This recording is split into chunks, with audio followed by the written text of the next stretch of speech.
मिट्टी के मटकों की कीमत और परिवार की कीमत सिर्फ वही जानते हैं जो इन्हें बनाते हैं। सही कहा है। तिनका तिनका जोड़कर जिस प्रकार एक चिड़िया अपना घोंसला बनाती है, उसी प्रकार परिवार भी जो है तिनका तिनका जोड़कर ही बनता है। कुछ यादें ऐसी होती हैं ना, जिन्हें हम हमेशा कैद कर लेना चाहते हैं, क्योंकि वो लम्हे ही तो है जो हमें ज़िंदा रखते हैं हमेशा। Welcome back again to my vlog and आप सबको मेरी प्यार भरी राधे राधे। इसी के साथ आज के दिन की शुरुआत करती हूँ। आज मैं आप लोगों के साथ ना एक चीज़ शेयर करती हूँ। हमेशा की तरह घर आज भी पूरा फैला हुआ है, लेकिन मुझे एक बात और करनी थी आप लोगों से। पता है आज क्या हुआ? आज है वेडनेसडे। और आज ना एकदम से जब मैं और मेरी देवरानी हम दोनों फ़ोन पे बात कर रहे थे ना, सुबह मैं चाय लेकर बैठी थी, फिर मैंने सोचा कि चलो मैं घर का काम करूँगी, तो उतने में ही ना मेरी देवरानी का फ़ोन आ गया। तो अक्सर यही होता है, जब जेठानी और देवरानी की बातें होती ना तो खूब लंबी लंबी चलने लग जाती है। तो अक्सर जब वो मुझे फ़ोन करती ना, तो मेरा मतलब ये है कि हम फ्री होकर ही एक दूसरे से बातें करते। तो ना हम काफ़ी देर तक बातें करते रहे। तो लगभग हमें 15 मिनट हो गए थे बात करते हुए। तो अचानक से ना उसने ये बोला कि भाभी मैं आपको बाद में फ़ोन करती हूँ, मेरे बेटे के स्कूल्स के ना मैसेज आया आरव के स्कूल से कि आप अपने बच्चों को आके कलेक्ट कर लो। तो मैंने कहा चलो ठीक है, कोई नहीं, हो सकता है कुछ हुआ होगा। तो वो चली गई, ठीक है, उसने फ़ोन कट कर दिया। उतने में ना मेरी एक फ्रेंड है, उसका भी कॉल आया और उसने मुझे अचानक से पूछा कि तुम क्या पीहू को लेकर आ गई स्कूल से? तो मैंने कहा नहीं, मैं तो नहीं लेकर आई अभी। और अभी कहाँ से आएगी पीहू? वो तो अपना वही 1:30 के आसपास ही आएगी ना। अभी तो सिर्फ मुश्किल से मतलब 9:30 के आसपास ही तो हो रहे हैं। 10 बज रहे थे शायद, मेरे ख्याल से, मुझे एग्जैक्ट टाइम याद नहीं है। 9:30 10 कुछ ऐसा ही हो रहा था। तो उसने कहा नहीं, हमारे स्कूल से तो मैसेज आ गया। उतने में ही मैं देखती हूँ कि मेरे स्कूल से भी मैसेज आ जाता है, यानी कि मेरी बेटी के स्कूल से भी। तो ना मैं थोड़ा सा डर जाती हूँ कि क्या हुआ क्या नहीं। तो मैं स्कूल जाती हूँ, मतलब मेरा घर एज इट इज़ छोड़ के, जैसा अभी फैला हुआ आप लोगों को दिख रहा है ना, ऐसे ही बस मैं घर छोड़ के और भागती हूँ। मतलब मैं नाश्ता तक नहीं किया था मैंने, बस एक कप चाय पी थी मैंने, और मैं भाग के चली गई उसको लेने के लिए। और वहाँ पर इतने पेरेंट्स की भीड़ हो रखी थी, जहाँ देखो मतलब अपने बच्चों को दूसरे दूसरे स्कूलों से बच्चे को लेकर ना माँ बाप आ रहे थे। तब स्कूल जाकर और रास्ते में ही मैसेज वगैरह चेक करते हुए पता चला कि किसी ने ना प्रैंक किया कि स्कूलों में बॉम्ब रख दिए गए हैं। और जब मेरे को ऐसी खबर सुनने में आई ना कि स्कूलों में बम रख दिए गए हैं, देखो भाई, है तो ये प्रैंक ही, लेकिन जान सूख जाती है, क्योंकि हम अपने बच्चों को कितनी दूर भेजते हैं। और चाहे बच्चा 1 हो चाहे 10 हो, बच्चा तो बच्चा ही है ना। माँ की जान तो सूख ही जाती है। तो बिना कुछ सोचे समझे कि ये अफवाह है या क्या है, मैं तो तुरंत ही चली गई थी पीहू को लेने के लिए। और उसके बाद मैंने आके ना ऐसे अपने घर के सारे काम निपटाए। मतलब मैं आज इतना घबरा गई थी ना, मतलब लोग कैसे कैसे प्रैंक कर देते हैं। ईमेल तक चला गया था सारे स्कूल्स के पास, मैक्सिमम स्कूलों के पास। और फिर करते करते ना ये रूमर फैल गया कि बॉम्ब है बॉम्ब है। खैर ये तो थी सारी रूमर्स की बातें, लेकिन ना ऐसा नहीं करना चाहिए यार। बच्चे, हम सुबह अपने बच्चों को इतना लाड करके प्यार से अपने घरों से भेजते हैं, फिर एकदम से इस तरीके की खबरें ना माँ बाप को कहीं ना कहीं बहुत डरा देती है। मैं भी आज बहुत ज़्यादा डर गई थी, और मुझे लगता है कि डरना वाजिब भी था कहीं ना कहीं। और लीजिए भाई, ढेर सारी बातें हो गई आप लोगों के साथ, और इसी के साथ ना मैंने अपना हॉल पूरा क्लीन कर लिया है। और उसके बाद मैं आ गई थी बेडरूम में, क्योंकि सब कुछ ऐसे ही छोड़ के भागी थी। कुछ भी आज मैंने मतलब आज का जो रूटीन ऐसा है ना कि मतलब विदाउट एनी प्लानिंग था कि क्या हो रहा है क्या नहीं हो रहा है, कुछ समझ में ही नहीं आया। बच्चे जैसे ही घर आए ना, तो मैंने बगल में जो आंटी रहती ना, तन्वी की दादी, मैंने उनके घर पर भेज दिया कि बच्चा आप लोग जाओ, कुछ खा पी लो और वहीं पर चले जाओ। तब तक ना मैं अपने घर के सारे काम निपटा लूँ, क्योंकि उनके होते हुए ना काम करना मेरे लिए थोड़ा सा मुश्किल हो जाता है।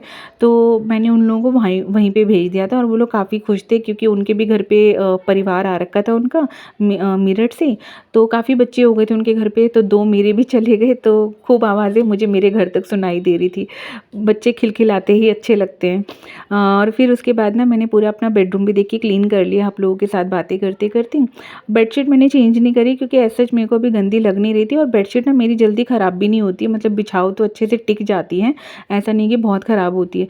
पीहू ने भी आके ना अपनी यूनिफॉर्म ऐसे उतार के फेंकी ना जैसे ऐसे तो उसे ना दोबारा पहननी नहीं है। बैग भी उसने आके यहीं पे बेडरूम में उतार दिया था। थक गई थी वो, उसके एग्ज़ाम्स भी शुरू हो गए, सीटी मतलब उसके क्लास के साइकिल टेस्ट वगैरह चल रहे हैं, तो वो भी खुश थी कि चलो रूमर के बहाने से ही सही लेकिन घर जल्दी आने को मिला।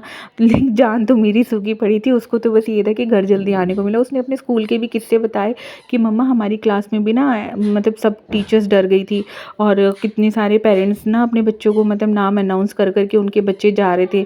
फिर मुझे लग रहा था कि आप कब मुझे लेने आओगे, लेकिन जब मेरा भी नाम अनाउंस हुआ तो हम लोग ना बच्चे बच्चे आपस में सोच रहे थे कि देखते हैं किसके पेरेंट्स प्यार करते हैं, किसके किसके पेरेंट्स ना लेने आते हैं।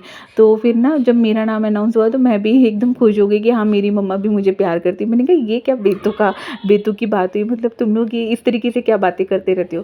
बोल रही मम्मा अच्छा लगता है ना अपने दोस्तों के साथ हम चैलेंज करते हैं कि किसके मम्मी पापा सबसे ज़्यादा प्यार करते हैं, किसके मम्मी पापा पहले लेने आए, इस टाइप से बातें हो रही थी। तो मैंने फिर उसकी सारी बातें सुनी और मुझे हंसी भी आ रही थी उस पर। और फिर ना उसके बाद मैं अपना ड्रेसिंग टेबल भी पूरा यहाँ पे क्लीन आउट कर लूँगी अच्छे से। काफ़ी गंदा हो जाता है, इस पर ना परी के ना हाथ लग जाते हैं, यहाँ वहाँ जहाँ हाइट होती है ना नीचे की तरफ, तो वहाँ पे ना उसके सारे हाथ लग जाते हैं। तो मैं ना इसको भी अच्छे से क्लीन कर लूँगी।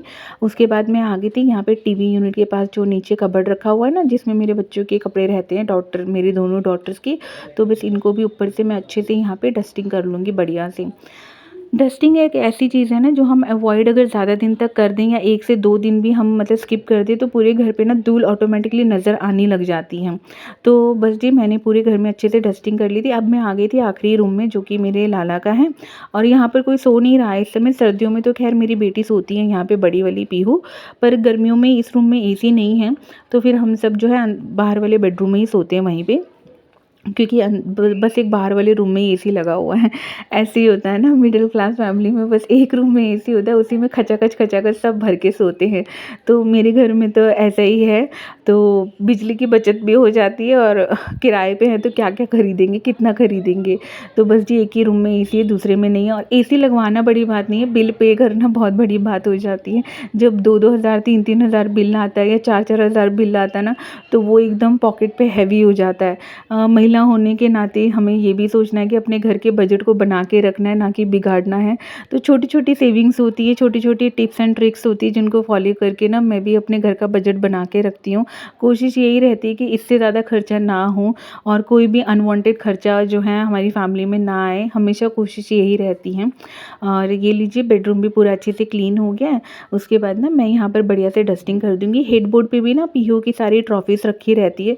मुझे कोई और जगह मिली नहीं थी, ये जगह मुझे बेस्ट लगती है इसकी ट्रॉफीज़ रखने के लिए, और उसने खुद ही चुनी थी कि मम्मा मेरी ट्रॉफीज़ ना यहीं पे रखो हेडबोर्ड के पास। तो मैंने भी फिर कुछ और एक्स्ट्रा रैक वगैरह नहीं लगवाए थे इस घर में, तो मैं जितनी भी ट्रॉफीज़ है उसकी सारी यहीं पे अरेंज कर देती हूँ। और अगर इसको ना डस्टिंग ना करूँ ना तो फिर धूल जो है ना साफ़ नज़र आती है। इस वाले मिरर को हम ज़्यादा यूज़ नहीं करते हैं, क्योंकि बाहर ड्रेसिंग टेबल का जो मिरर है हम उसी को यूज़ करते हैं ज़्यादातर। बस कबर्ड में ये मिरर लगा हुआ था, तो चलते फिरते ना इसमें नज़र पड़ जाती है, लेकिन ये भी हल्का फुल्का गंदा था तो मैंने इसको भी जो है क्लीन कर दिया बढ़िया से अच्छे से। और फिर आती है पूरे घर में अच्छे से झाड़ू लगाने की। जब एक बार ऊपर से घर ऑर्गेनाइज हो जाता है और पूरी अच्छे से डस्टिंग हो जाती है ना, फिर झाड़ू लगाने की बात ही अलग होती है, क्योंकि फिर ना कुछ फैला नहीं होता है कहीं पर भी, बस आपको झाड़ू लगाना होता है। अच्छा, किसी ने ना मुझसे ये भी कहा था कि दी आप जो ये लिक्विड यूज़ करते हो इसमें क्या आप ऐड करते हो? तो ये जो लिक्विड जो मैं यूज़ करती हूँ ना अपने घर की क्लीनिंग वगैरह के लिए, इसमें मैंने ज़्यादा कुछ नहीं यूज़ कर रखा है। इसमें ना मैंने थोड़ा-सा पानी ऐड किया। मैंने पिछली वीडियो में भी आप लोगों से शेयर किया था, शायद मिस हो गई होगी आप लोगों ने, आप लोगों ने सुनी नहीं होगी। तो दोबारा ही से ये कमेंट आ रहा था, इसलिए मैं आप लोगों को बता रही थी कि इसमें मैंने पानी ऐड किया है। मानो अगर आधा ग्लास आपने पानी लिया है ना, तो आधे ग्लास के आस-पास आपने विनेगर लेना है, उसी में आप विम लिक्विड वगैरह ऐड कर लो। क्लीनिंग के लिए एकदम सेफ़ है, कोई घबराने की बात नहीं है, बहुत सेफ़ है ये चीज़। और किसी ने मुझसे ये भी कहा था कि दी अपना स्किन रूटीन शेयर करिए कि आप स्किन रूटीन कैसे फ़ॉलो करते हैं। जी, मैं बिल्कुल बताना चाहूँगी आप लोगों को कि मैं ऐसे कुछ स्किन रूटीन यूज़ नहीं करती हूँ, ना ही मुझे ज़्यादा फेशियल और इन सब चीज़ों का शौक़ है। सिंपल साधारण मेरा लाइफ़स्टाइल है, बहुत ही ज़्यादा सिंपल मेरा लाइफ़स्टाइल है। मैं ये सब चीज़ें इतना यूज़ नहीं करती हूँ, और वैसे भी मेरी स्किन बहुत ज़्यादा सेंसिटिव है, तो मैं इतना ज़्यादा फेशियल वगैरह नहीं करती हूँ। और मैं बस एक मतलब क्रीम आती है, पैरासॉफ्ट, उसी को ही यूज़ करती हूँ एज़ अ मॉइस्चराइज़र, बस वही लगाती हूँ मैं, उसके अलावा मैं और कुछ नहीं लगाती हूँ। नॉर्मल मैं फेस वॉश भी नहीं लगाती हूँ टू बी फ्रैंक। जो साबुन आता है ना नंबर 1 गोदरेज साबुन, मैं बस उसी का यूज़ करती हूँ। उसी से जो है मतलब पूरी बॉडी को और फेस को उसी से जो है क्लीन कर लेती हूँ। एज़ सच कोई स्पेशली मैं फेस वॉश यूज़ नहीं करती हूँ। शुरू से ऐसे ही करते आए, मम्मी के घर में जब से थे ना तब से ऐसे ही यूज़ करते आए और उसी की आदत पड़ी है। कुछ एक्स्ट्रा खर्चों की कभी ज़रूरत पड़ी नहीं और ना कभी इन चीज़ों के बारे में सोचा। तो बस जी यहाँ पे उसके बाद मैं अपने घर के सारे बर्तन धो लूँगी। एज़ सच बर्तन ज़्यादा नहीं थे क्योंकि जब सुजीत गए थे ना नाश्ता वग़ैरह करके, तो मैंने थोड़े-थोड़े बर्तन तभी धो लिए थे।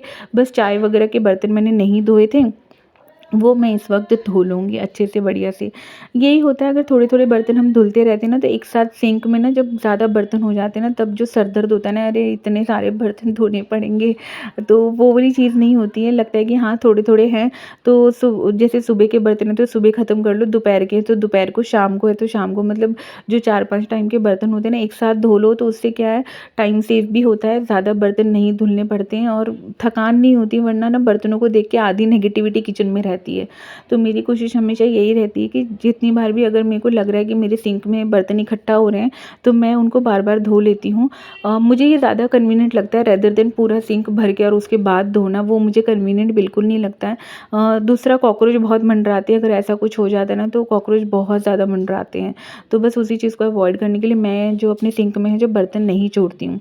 मैंने आज पोछा नहीं लगाया है क्योंकि मैं बहुत ज़्यादा थक गई थी, आज ना बहुत भागम-दौड़ हो गई, रूटीन भी एकदम सेट नहीं था।